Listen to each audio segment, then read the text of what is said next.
Welcome to Stand in the Gap Today with your host, the Honorable Sam Rohrer, President of the American Pastors Network, addressing the most pressing issues impacting our economy, our homes, our churches, our culture, and our daily lives from a biblical and constitutional perspective. Stand in the Gap Today, transforming the culture one heart at a time.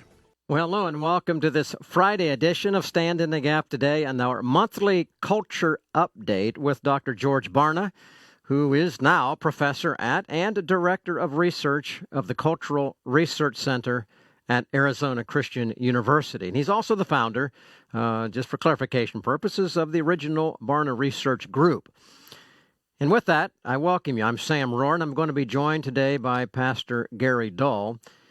In this program that I think is going to be extraordinarily informative. It's of enormous impact, that I can tell you, to all America, and to particularly, I would say, to all professing American Christians.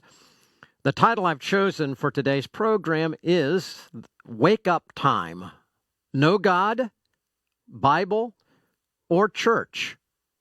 The Millennial Pursuit. Well, in a series of reports from the American Worldview Inventory 2021, the latest marked release, marked as number 3 if you go to that site, it says, and that's where we're going to be pulling information from today on the program, it's entitled there, The Seismic Generational Shift in Worldview. Millennials Seek a Nation Without God, Bible, and Churches. Wow, that's a powerful statement. Well, you know, over the last several years, it's been my privilege to interview George Barna on Stand in the Gap Today and our Stand in the Gap TV program, and to break the latest cultural research directly impacting the church in America and thereby affecting our nation, our freedom, and frankly, the entire world.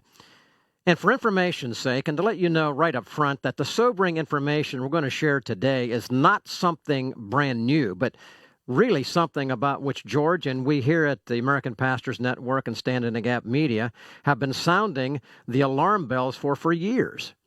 And let me share just a few titles and when we previously covered some related research on this program. You can find all of the interviews with Dr. George Barna and this program on our website at standinthegapradio.com. And when you go there, just put in the phrase in the search area, just put in the name George Barna as an example, and you will pull up all of the programs, and of which there are many. Now, let me just give you just a couple headlines.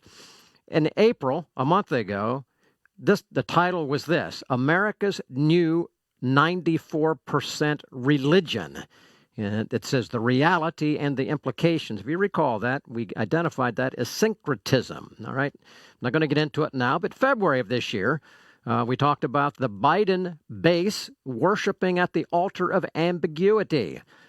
January of this year, our title was Pursuing National Unity, Common Ground, or a Common God. That was a great program. And then all the way back in June 2017. This was the title, A Serious Disconnect. 75% of all born-again Christians think that all people are basically good. You hear that? So we've been on this subject for a long time, and in every program, we've shared the findings, and we seek to make practical applications. And before I bring in Dr. George Barna right now in the program, I want to begin this program with the concluding words from George summarizing his findings on this latest research. And it's in the last paragraph of this report. I'm going to read that right now, and it'll set up the program. George says this, it's hard to imagine a louder, clearer, and more direct challenge to the future of the Christian faith in the United States. If Christian churches, pastors, schools, and individuals believe that a biblical Christian faith is important, not just for themselves, but also for our nation and the world beyond, time is running out to aggressively and strategically act on that belief before those who so vehemently disagree succeed in destroying the freedom and opportunity to preserve the ways of God. A sobering statement. And with that, I want to welcome in right now to the program George Barna. George, thanks for being with us. Oh, good to be with you again. George, in the latest research that we're focusing on, you mentioned regularly, and we've talked about it, you measure 8 categories of beliefs and behaviors. But in this one, you found one primary area that you said across all researched groups, as you said, Americans are least likely to think and act biblically. That's the way you set it up. What is that area of belief, and what's included in that really so striking about this report? Yeah, I mean, it's really gets to the heart of everything, because that is the category of what people think and do related to the Bible, truth, and morals. And so the idea here is whether or not people believe there is absolute moral truth, how truth gets defined, how God relates to truth, how we relate to the Bible, what we believe about the role of the Bible in our lives personally, in our society, in our culture, and how both truth and biblical principles relate to our moral choices and behaviors in a wide range of activities, whether we're talking about life, whether we're talking about possessions, whether we're talking about purpose. All of these kinds of things are wrapped together in this category of Bible, truth, and morals.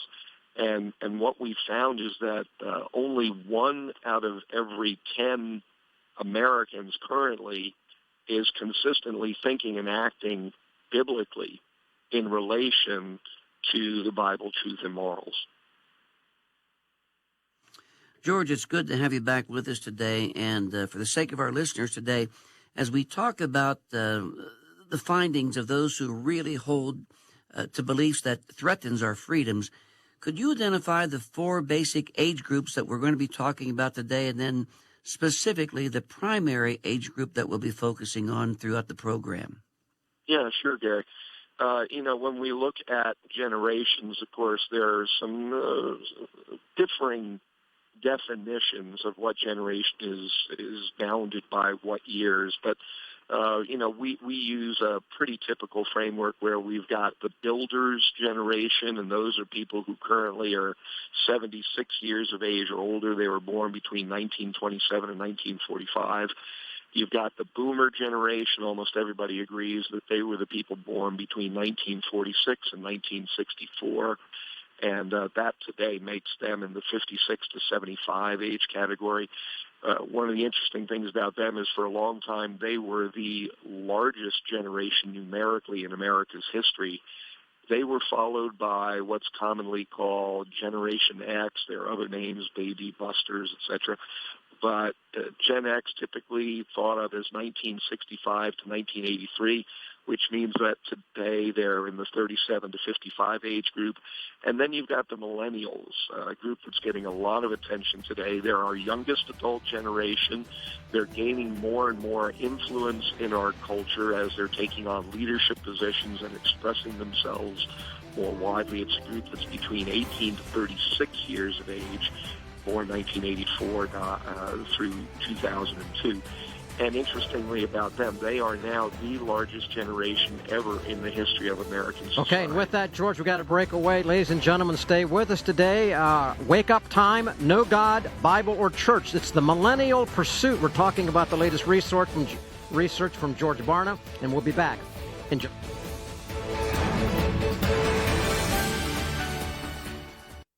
Do you long to make an impact for the cause of Christ in the kingdom of God? Do you want to wisely steward the wealth God has given you? We at Capstone are dedicated to supporting you in your goals to do just that. Hello, I'm Nancy Hansen, founder and president of Capstone Legacy Foundation located in Wayne, PA. For decades, my family and I have been donors, funding Christian ministries and services, doing all we can to further the cause of Christian stewardship and ministry.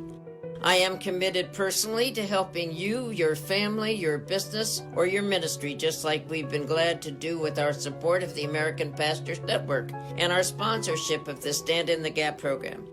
So before you start a foundation, launch a ministry, or plan your giving, consult those whose only mission is to serve you. Call Capstone Legacy Foundation at 610-688-8890. or visit us at capstonelegacy.org. Christian parents want their children to excel in spiritual growth and educational achievement. Both are essential for future success in an increasingly complex world full of moral and economic challenges. BJU Press materials place great value on the knowledge of God and His works. They create critical thinking skills your child will need to get along both now and in the future. BJU Press materials are available for grades K to 12. From the earliest grades, they teach biblical Christianity as a system of God-revealed truths. BJU Press materials are well written, grade level appropriate, and biblically integrated. Teacher's editions ensure instructors have the plans and extra tools to keep your child engaged and excited about learning by teaching your child how to analyze, evaluate, and create new solutions. That's just what today's workplace is looking for. If you're a Christian school teacher or administrator, a homeschool teacher, or a parent who just wants your child to learn more, start by exploring the BJU Press website. Visit bjupress.com. That's bjupress.com. Today we conclude our week's emphasis on God's heroes and what made them great. Ever ask yourself, where are the Elishas, the Daniels, the Jobs, the Jeremiahs? Hello, I'm Sam Rohrer with the American Pastors Network and another Stand in the Gap Minute. We long for leaders who can fix our desperate problems. We expect great things from others. Yet I propose that we look in the mirror and ask ourselves the question, God, what do you expect from me? God expects you and me to see God by faith like Elisha and to trust God like Daniel. But He expects us to walk true to God with integrity like Job and speak the truth of God with courage like Jeremiah. Yes, in our dangerous days, we need godly leaders, pastors, fathers, mothers, children, elected officials. God expects us all to be those leaders. Join with us at Stand in the Gap Radio and TV in living out those qualities God ascribes to true heroes. Go to AmericanPastorsNetwork.net and stand with us. Do we share an ancestor with chimps? This is Ken Ham, author and speaker on Genesis and all of the Bible's reliability. Evolutionists believe humans and chimps share a common ancestor. But did you know that apes and humans don't share the same number of chromosomes? This goes against evolutionary expectations. So they believe that in the past, 2 chromosomes fused in the lineage that eventually became us. But if this happened, certain DNA structures should appear twice in our chromosome number 2. One would function, the other would not. Evolutionists point to places they believe those structures are found. But research shows those places actually contain working genes and important regulatory sequences, not broken old DNA structures. The evidence rejects evolution. Get more answers when you visit our award-winning website at AnswersRadio.com. And check out our video streaming platform, Answers.tv, when you visit AnswersRadio.com. You're listening to Stand in the Gap today. For more information, visit our website at standinthegapradio.com.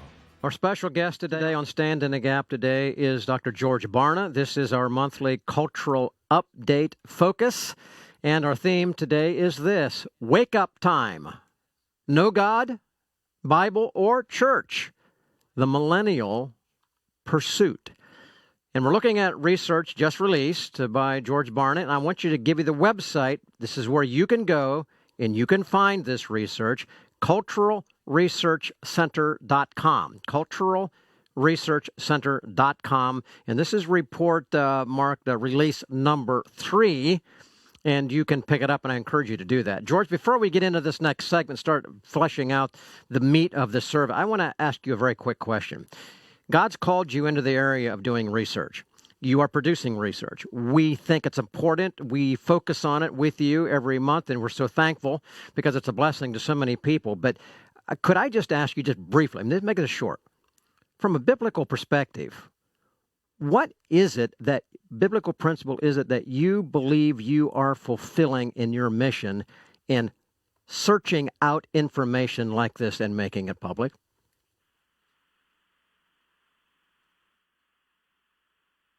George, are you there? Yeah, I'm here. It's a great question. I guess one of the things that gets me out of bed in the morning is understanding that, for instance, in Proverbs 29:18, God says, without a vision from Him, His people will perish. So what's the vision that He's given to me?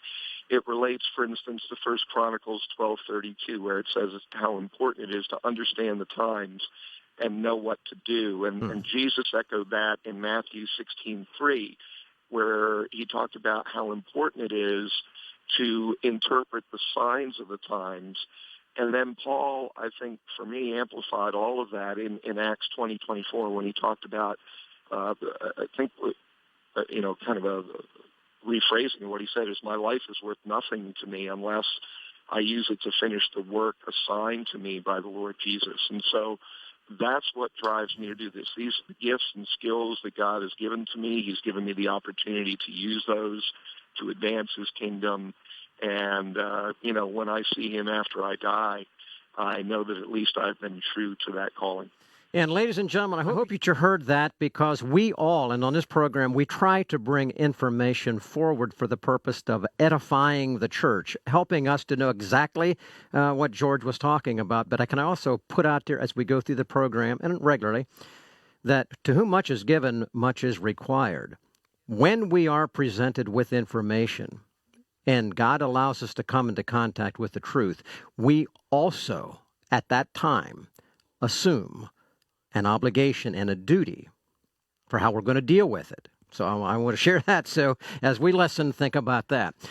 Now, throughout Scripture, and particularly the Old Testament and the history of the nation of Israel, God laid out his universal promises, such as is found in Deuteronomy chapter 30, where effectively he says, "Fear me and keep my commandments, and by so doing you'll choose life and prosperity and security and long life." But God also made it clear that ignoring him, choosing other gods, and disobeying his orders for life and living would guarantee the exact opposite: death, judgment, economic hardship, threats, and attack from the enemies. They'd experience bad weather, plagues, and shortened lives.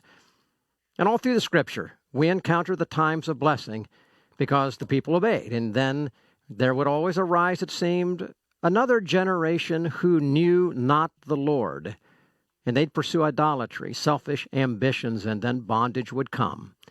Each generation can and will be identified by what they love, by what they hate, and how they choose to influence the culture. And George, that brings it right into this report, because in the report you said this, quote, "The differences across generations paint a more alarming picture of how the Christian faith and biblical principles are perceived and embraced in our nation," end quote. And before we get into what the millennials, the focus in the next segment, you also said this, before those who so vehemently disagree succeed in destroying the freedom and opportunity to preserve the ways of God, is what you're saying. That is why we better wake up. So if you could, just briefly, a macro perspective, how did the past generations that you identified earlier, how did they shape our nation, and what foundational principles did they effectively lay down to which the millennials now seem to be so opposed? Well, certainly one of those would be that there were generations who learned from prior generations. They looked at what they had done. Our earliest generations in this country wrote the Constitution based on biblical principles, trying to protect freedom and justice. And they developed and supported core institutions such as the family and churches to facilitate biblical applications in life.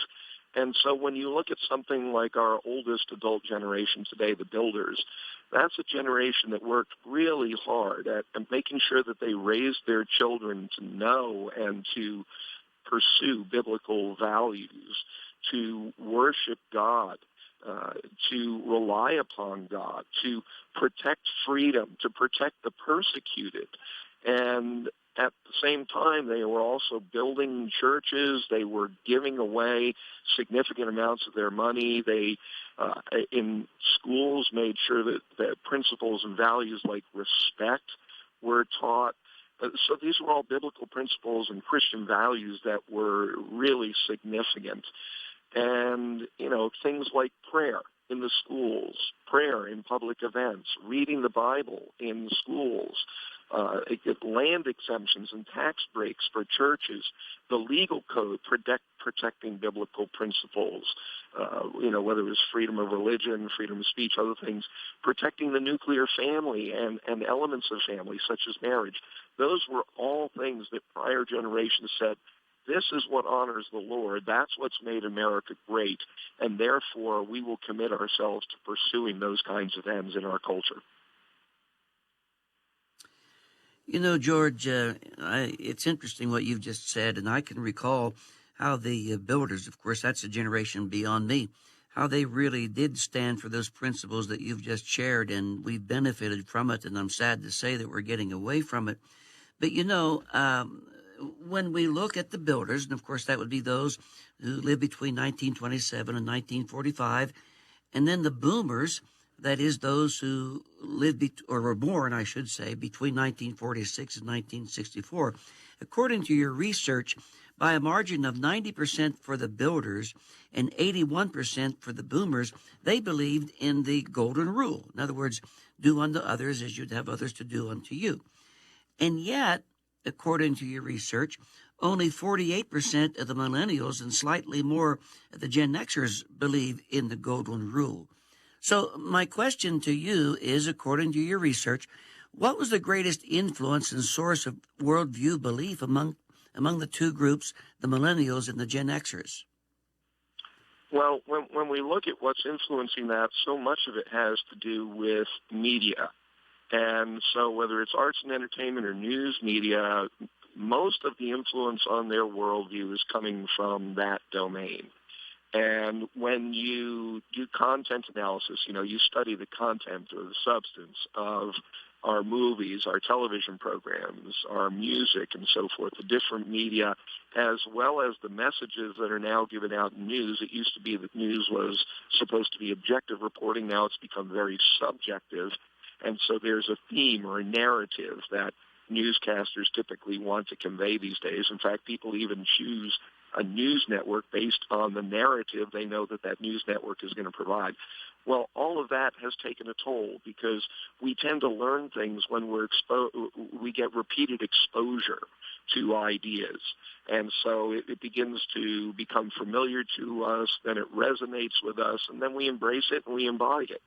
And so that's what's been happening to a large extent. Government also, because it codifies those kinds of values into laws and then it enforces them. Government also has substantial influence. So with the millennials, because they haven't had very much influence from family and from church, they've really been greatly influenced by other aspects of our culture, particularly arts and entertainment and news media and the government.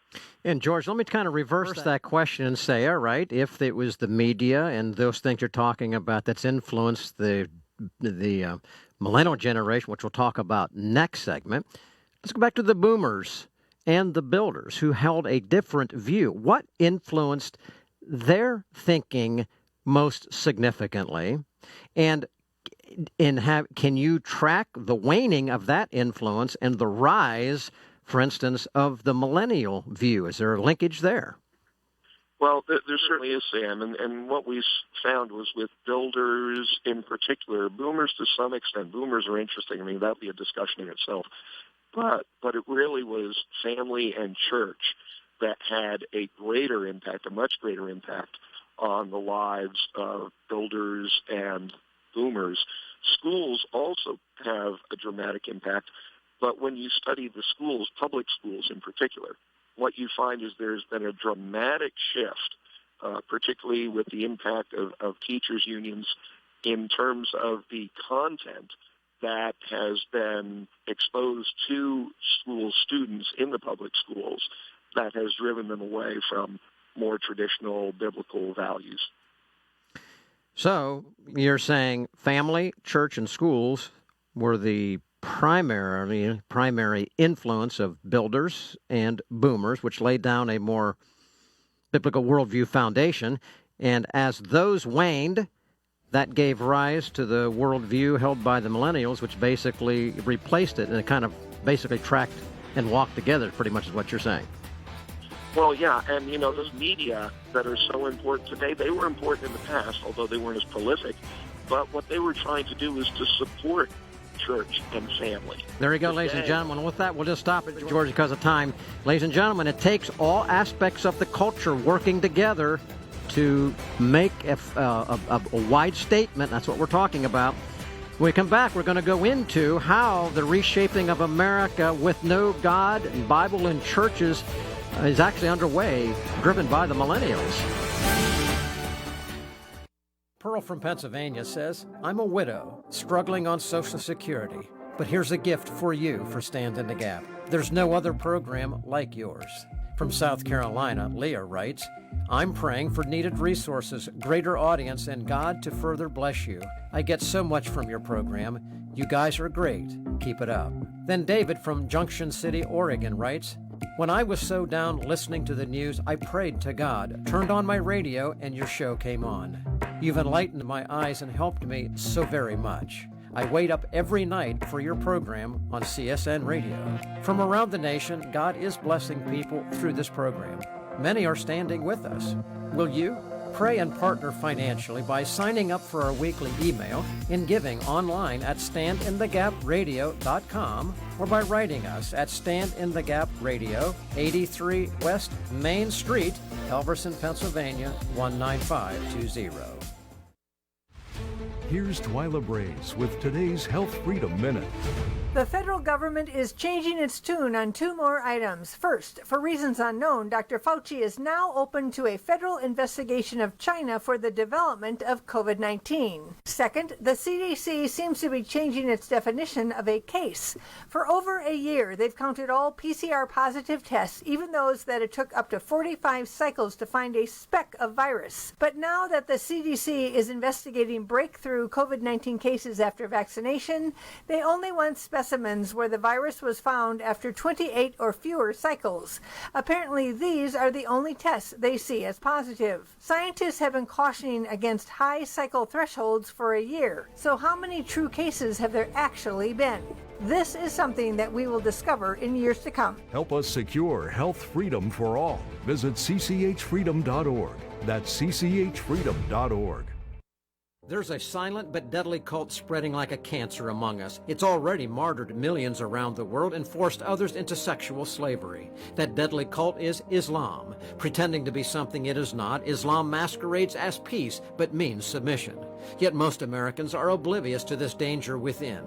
You can now learn the truth. You can get an attractive copy of What Every Christian Must Know About Islam this week for a gift of any amount from Stand in the Gap Radio. With key facts from previous radio programs and guests on Stand in the Gap today, including former Muslims, now Christians, former FBI agents, and preachers. This quick read booklet tells you what you need to know, simply and clearly. What Every Christian Must Know About Islam, an original publication of the American Pastors Network and Stand in the Gap Radio. Yours now for a gift of any amount. Just go to standinthegapradio.com to order or write us at Stand in the Gap Radio, Box 83 West Main Street, Elverson, Pennsylvania, 19520. You're listening to Stand in the Gap today, discussing the pressing issues facing our culture from a biblical and constitutional perspective. Now let's rejoin our host. Well, welcome back to Stand in the Gap today. I'm Sam Rohrer, accompanied by Gary Dahl today, and our special guest, Dr. George Barna, who is currently serving as the Director of Research at the Cultural Research Center at Arizona Christian University. Their website with all the information and the research from what we're talking about today on all that's available can be found at that site of culturalresearchcenter.com. Our title today is Wake Up Time, No God, Bible, or Church, the Millennial Pursuit. Now, we're going to get into the meat now of what it is that the millennials are talking about and why George has raised the question that time is running out. And as we'll walk through that question and actually come to a challenge in the end. We're going to ask George to actually give us a challenge. What we do now about all these things that we're finding. But when I think about generational changes, I think one passage, Judges chapter 2, and portions of verses 10 to 13, the Bible there in many places makes statements like this. And here's just a composite of a few of the portions of the verses I pulled out. And it says this, and all that generation also were gathered to their fathers, the former generation. And it says, and there arose another generation after them who knew not the Lord, nor yet the works which he had done. And the people did evil in the sight of the Lord. And they abandoned the Lord, the God of their fathers, and they went after other gods, and they provoked the Lord to anger.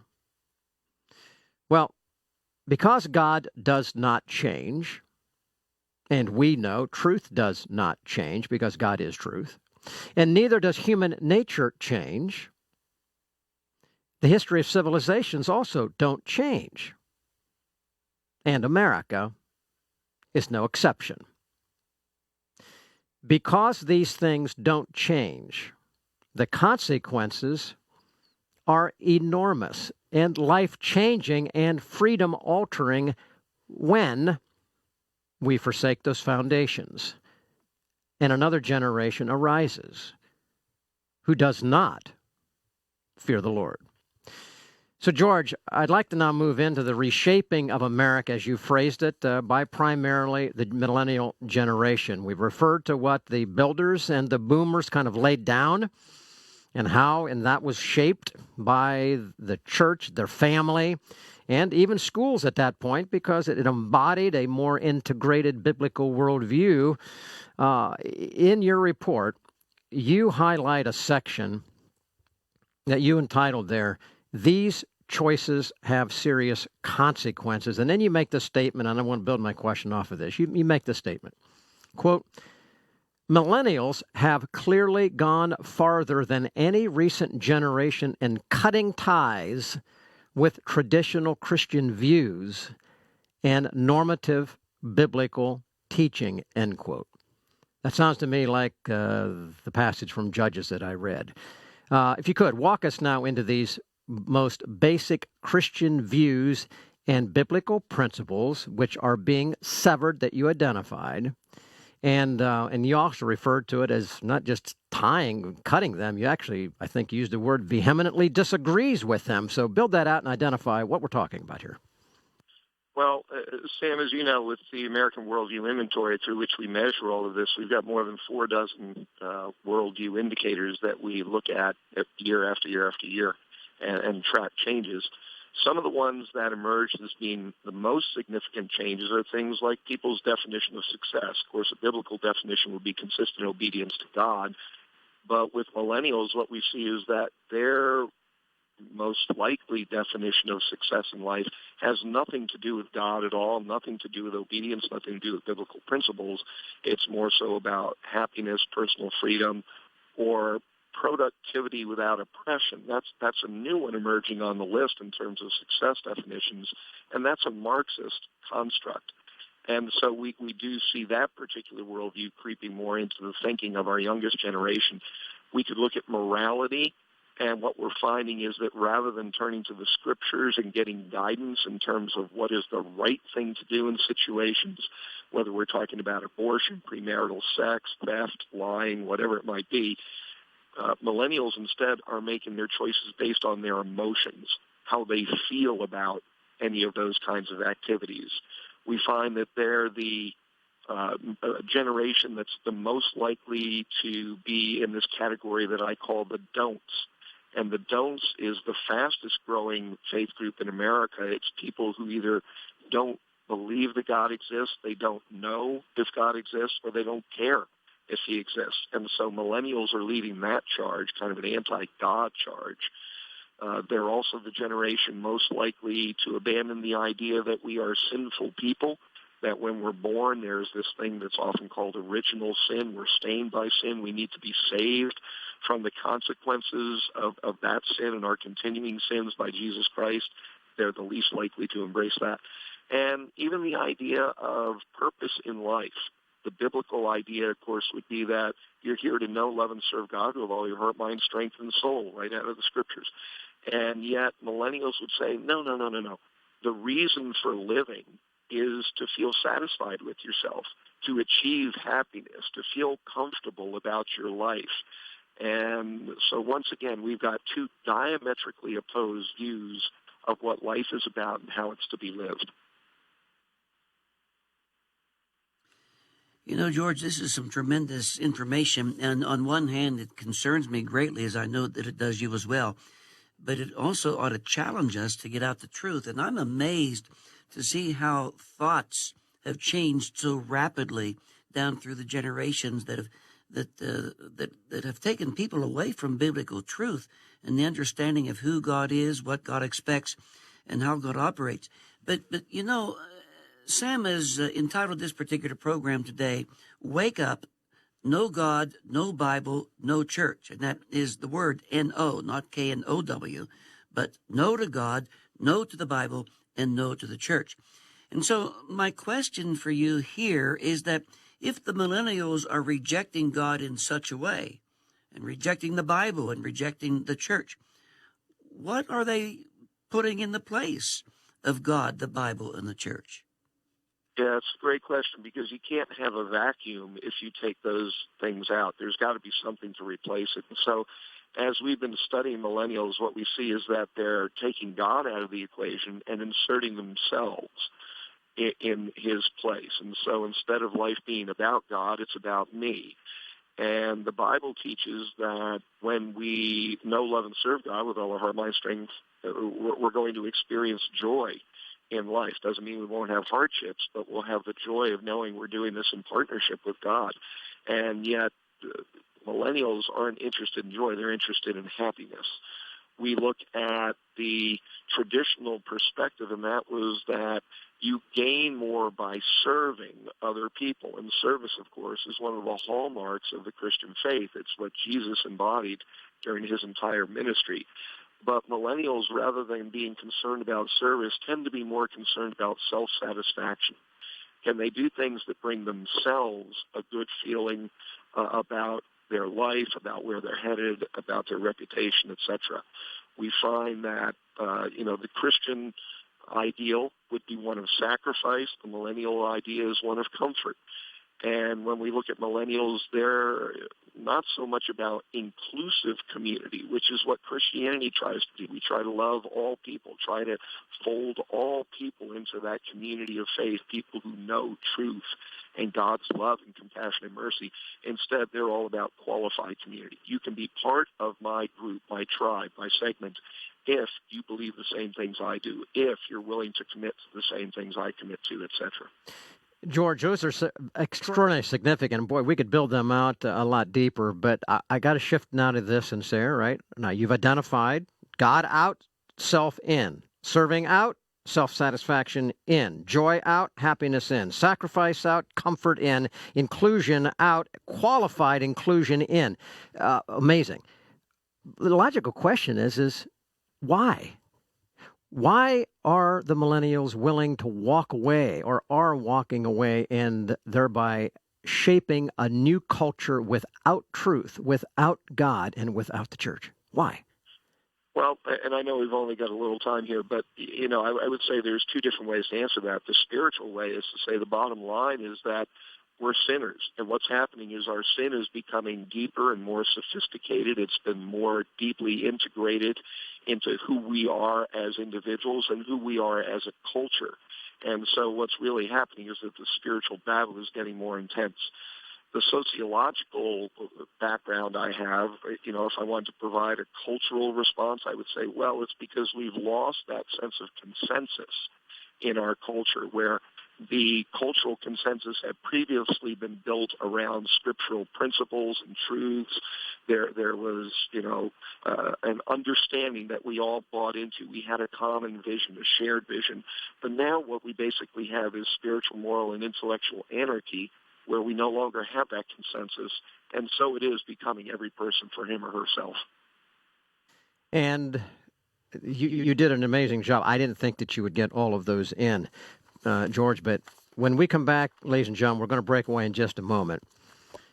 You're saying, boy, there's a lot of information here. There is a lot of information. That's why I want you to go to the website, read this report for yourself, culturalresearchcenter.com. You can find it. And then, again, I encourage you to go back, go to our website, standinthegapradio.com, and just put in the search bar there, George Barna. You will find a long list of programs that we have done with him that basically span the breadth of the things that we're talking about. And if you listen to them and walk through them, you will get an education, bar none, a tremendous wealth of information.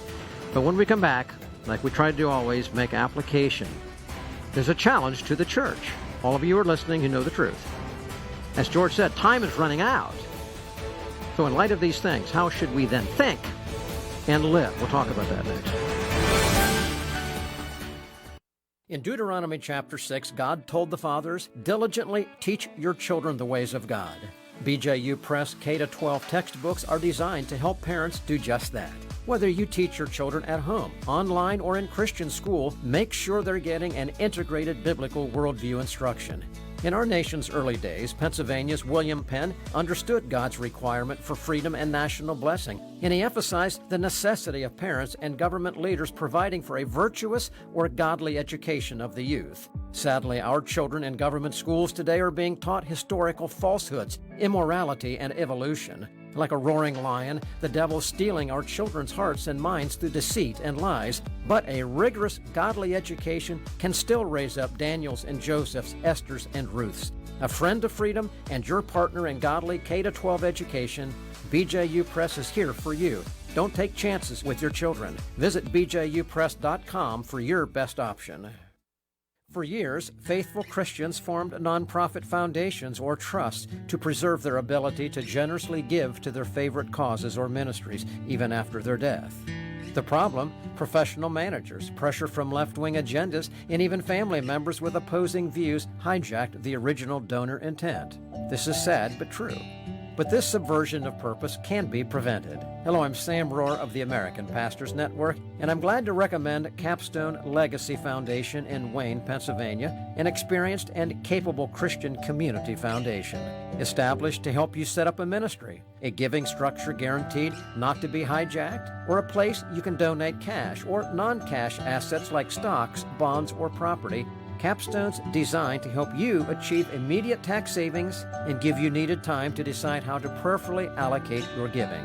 Contact Capstone at 610-688-8890 or visit them at capstonelegacy.org. Which one of these is real courage? For the Colson Center, I'm John Stonestreet with The Point. Recently, Oscar-nominated actress Ellen Page, who very publicly came out as transgender over the past year, shared a series of topless photos showing where her breast used to be before surgery. Last week, 60 Minutes told the story of other people who had transitioned but then had changed their minds and detransitioned. Look, it's not hard to guess which story in this cultural moment is going to be celebrated as courageous and which one is being at best ignored and at worst criticized.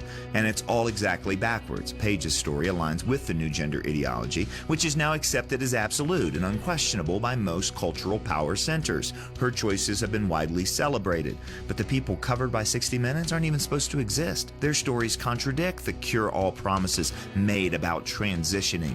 Their choices are not being celebrated. I think it's pretty clear which of these folks have shown true courage. For the Colson Center, I'm John Stonestreet.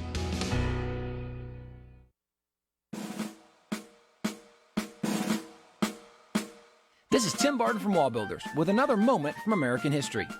Many today wrongly claim our founding fathers were largely atheists, agnostics, and deists.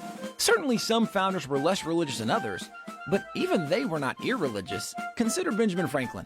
Definitely one of the least religious among them, yet when the delegates at the Constitutional Convention hit an impasse in their deliberations, it was Franklin who called them to prayer, invoking numerous scriptures to make his point. As he reminded them, God governs in the affairs of men, and if a sparrow cannot fall to the ground without his notice, is it probable that an empire can rise without his aid? We have been assured in the sacred writings that except the Lord build the house, they labor in vain that build it. I firmly believe this. So, even the least religious of America's founders urged public prayer and dependence on God. For more information about the faith of the founding fathers, go to wallbuilders.com. You're listening to Stand in the Gap today. For more information, visit our website at standinthegapradio.com. In this final segment now today, we're going to try and do, as we always do, take information that we presented and try and make some additional practical application. Certainly the information we're talking about today falls in that category. Our guest, George Barna, believes that what he does and has been doing for so long is a calling. It's providing of information, and because it is true, it's truth, so that primarily, I'm just adding to what he said earlier, but primarily so that God's people, you who are listening to this program, can have information so that we are not ignorant, so that we understand the times in which we live, which is exactly what we're told to do. And can I submit why we do this program and our TV program? It's so that we can take what is happening around us, integrate biblical principles and the truth of what is with a purpose in mind. At the end of the day, it's so that we can better glorify God and accomplish the mission that He's called each one of us to do, and that is to be a witness of the light and the truth. Now, in every age, in every civilization, culture has assumed a dominant worldview. Every culture of every past civilization has been reflected by a dominant worldview and a belief system commensurate with that worldview. That's why we spent so much time talking about worldview and biblical worldview, and that's behind what George has been trying to uncover and help us to grasp. Your worldview determines everything about you. And in no age, however, has truth ever disappeared completely. God has certainly never gone away, right? And those who have chosen to fear God and keep His commandments, which is what King Solomon summarized in Ecclesiastes 12:13, the whole duty of man, fear God and keep His commandments, that group of people have never disappeared completely either. But there are certainly times when those numbers of those true God-fearing and faithful have ebbed and flowed in number. The faithful remnant, as the Scripture refers, has always been there, the salt and the light of every age, in every age. And the remnant has always been used of God in great ways. Well, that remnant remains today. The question is, are you part of that number? And if so, what should you be thinking and how should you be living now and in light of the information today and what you hear in this program, hopefully every day. So, George, let's go back to application now of research, because, as you say, you do the research, but it's with an intent. It doesn't no good if it just sits on the shelf. So, in the past program, actually back in 2017, I asked you a question back then based on research that you had done then that showed about 74%, I think, of the Americans at that point said they were Christians, but yet we all know that's not possible. Otherwise, this nation would look different. And in that, you said back then about 50% or so, give or plus a little bit, of those who said they had an encounter with Christ did not actually believe that Jesus Christ led a perfectly sinless earthly life, which makes that person's relationship to Christ more than suspect. And I ask you a question then at that point. If you were to take all the research that you're putting together and you break out the views of what people say they are and then what they actually believe, I ask you then, how many people out there who say they're Christians in this category are actually true believers? You gave a number back in 2017, George, about 7%. My question to you, 7%. My question is, has that changed? And what challenge should that sobering reality present to people listening today in general? And I'm going to say to pastors specifically who are listening right now. Well, there's a lot of different ways of measuring things. And really, I think what we're talking about is the difference between being a fan of Jesus and being a disciple of Jesus. There are a lot of people who are fans of the Lord. But when we talk about people who are really disciples, those who will consistently obey His principles, will consistently love other people, will consistently produce spiritual fruit to advance God's kingdom, the three things that Jesus described as being the hallmarks of disciples when He was teaching them in the book of John. I would say, we're probably around 6% who could be described as true disciples today. But again, when you look at it generationally, as we were alluding to earlier in the program, only 4% of millennials have a biblical worldview. And in fact, when you break that generation in half, the latter half of that generation, it's only 2%. So we're moving in the wrong direction, which says to me, okay, well, whatever it is that's gotten us to this point where we have these abysmal kinds of outcomes and outlooks.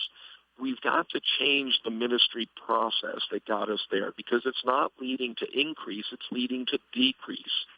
And so I would encourage those in leadership positions and every Christian really to rethink our methods without ever compromising God's message. We're in a society today where people really don't even understand the nature of the gospel message. And so our current methods and commitments are inadequate to get us to where we need to be, where we ought to be. It's imperative that we think about these things and be very strategic and intentional in making impactful and influential ministry a priority in our lives. George, our time is getting rather short here in the program today. This has been a tremendous discussion. And so in the last couple of minutes that we have left, please speak to the church at large and the pastors in the pulpits and those who are of the remnant, and tell everybody, tell us all how we should rearrange our lives and how we should think and how should we live in light of the fact that time really is running out as it relates to where we are in society today. Well, Gary, I think there are several things to think about. Number one is that because we know a worldview is formed when we're children, before the age of 18, or before the age of 13, parents and grandparents have a huge responsibility to invest spiritually in the lives of the children that they can influence. And so that's a thought. Secondly, churches need to rethink what they're doing. If it's parents that are called biblically to have that influence on the lives of children, and it's children whose lives are being influenced, then churches need to be thinking about how do we equip parents to do that particular task. Rather than worrying about how do we fill seats, build a bigger campus, let's think about how we can prepare parents and grandparents to disciple their children to be champions for Jesus. I would say for all of us as believers, we've got to be thinking about in this day and age, because community is so critical, belonging and feeling attached is critical in our culture. We have to think about what kind of relationships are we building, and are we always ready to give an answer for why we believe what we believe, why we live the way we live, why we have the hope that we hope. It's the first Peter 3:15 principle of always be prepared. And I'd say also that although I do it every day, everybody listening needs to exegete the culture at all times. That is, tear it apart, figure out what's driving it, what it believes, what it's trying to accomplish. Does it square with the scriptures? And if not, what can we do to push it in a more appropriate direction? And I think daily that means that we need to be praying to know and to do God's will, because if we don't do that, we're not doing his work. George, fantastic, and there's no way for me to summarize other than the fact to thank you for this. And ladies and gentlemen, go again, pick up this research. I encourage you to do that. culturalresearchcenter.com, our website, standinthegapradio.com, and pull up this program again and the previous ones and listen to them. And can I just offer one quick challenge myself?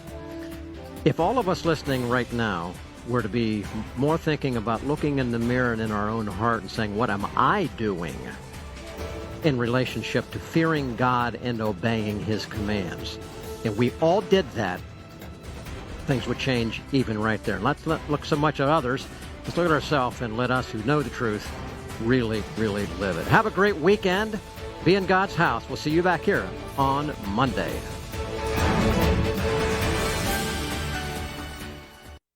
If you liked today's program, tell a friend. You'll also want to hear Stand in the Gap Weekend and watch the nationally syndicated Stand in the Gap TV program. We present the news of the day truthfully, carefully, and consistently from a biblical worldview and constitutional perspective. If you're hungry for the truth, visit standinthegapmedia.org to find all our programs and the stations that carry them. While you're there, be sure to download our free app and support this ministry with your best financial gift. Then join us again right here Monday through Friday for another program of Stand in the Gap Today.